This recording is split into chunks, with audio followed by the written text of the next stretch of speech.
চাওক আজি তাৰিখত ৰাইজৰ কথা সকলে দেখিছে কোনে ক'ব যে ন্যায় দিয়া গ'ল জুবিন গাৰ্গে পৰিয়ালে ক'ব লাগিব এখনি কথা মুখ্যমন্ত্ৰীয়ে প্ৰমাণ দিব নেকি মুখ্যমন্ত্ৰীৰ কাম হ'ল যে তেখেতৰ আৰক্ষীসকলে যি চাৰ্জ লগাইছে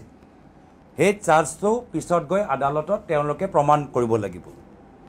কিবা কাৰণত তেওঁলোকে প্ৰমাণ কৰিব নোৱাৰিলে তেতিয়া মুখ্যমন্ত্ৰী বিফল হ'ব আদালতত জাজে মুখ্যমন্ত্ৰী কথাবোৰ নুশুনে জাজে চাব এভিডেন্স জাজে চাব প্ৰচিজাৰ জাজে চাব গাইডলাইনছ তেতিয়াহে গৈ কনভিকশ্যন হ'ব যেতিয়ালৈকে কনভিকশ্যন নহয় মুখ্যমন্ত্ৰী আগৰ পৰাই নিজকে চাৰ্টিফিকেট কিয় দিছে তেওঁ কি ভাবে যে অসমৰ মানুহ আদালতৰ বাবে অজ্ঞাত নেকি আইনী প্ৰক্ৰিয়াৰ বাবে আমি অজ্ঞাত নেকি আমি নাজানো নেকি যে কেনেদৰে কেতিয়াবা পুলিচে ভালদৰে ইনভেষ্টিগেশ্যন নকৰিলে গোটেই কেছটোৱে ফেইল হৈ যায় তো মুখ্যমন্ত্ৰীৰ কামটো হ'ল নিজকে চাৰ্টিফিকেট দিয়া আগতে বাৰম্বাৰ আজি তেওঁলোকে মিডিয়াত আহি আবুল তাবুল কথা কোৱাতকৈ অসম আৰক্ষীক সম্পূৰ্ণভাৱে সহায় কৰক যাৰ ফলত তেওঁলোকে এটা ফুল প্ৰুফ ৱাটাৰ টাইট কেছ বনাব পাৰে আৰু কোৰ্টৰ ভিতৰত এই অভিযুক্তসকলক কনভিকশ্যন হ'ব ন্যায় কোনে ক'ব যে ন্যায় পালোঁ ন্যায় ক'ব গৰিমা শইকীয়া গৰ্গ বাইদেউ আৰু পামী বৰঠাকুৰ বাইদেউ যেতিয়ালৈকে জুবিন গাৰ্গৰ পৰিয়ালৰ পৰা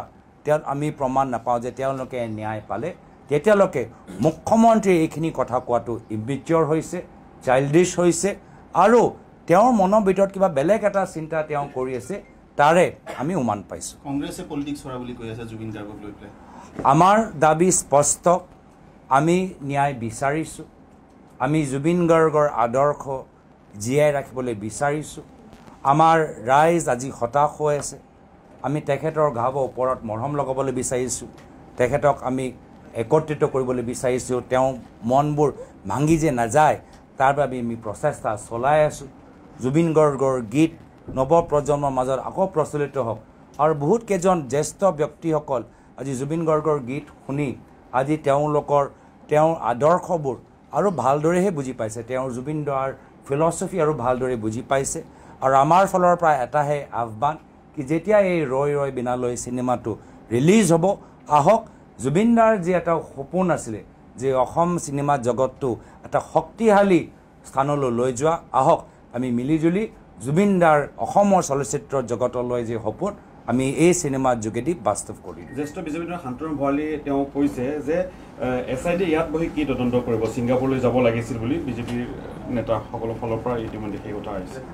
সকলোৱে এইখিনি কথা জানে বুজে যে য'ত ঘটনা হ'ল যি হোটেলত থাকিলে যি ইয়টত গ'ল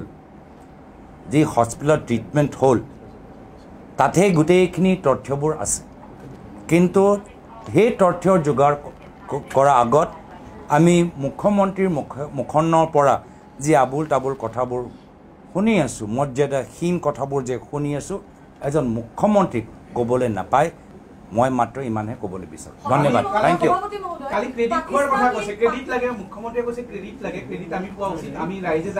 মই সেইটোৱে ক'লোঁ যে তেওঁৰ কামটো হ'ল কোৰ্টৰ ভিতৰত যিখিনি অসম আৰক্ষীয়ে চাৰ্জ লগাইছে যিহেতু তেওঁ হোম মিনিষ্টাৰ সেইখিনি চাৰ্জ প্ৰমাণ দিয়া আৰু কনভিকশ্যন আনা যদি তেওঁ কনভিকশ্যন আনিব নোৱাৰে তেওঁ কোনো ক্ষেত্ৰত সফল নহয়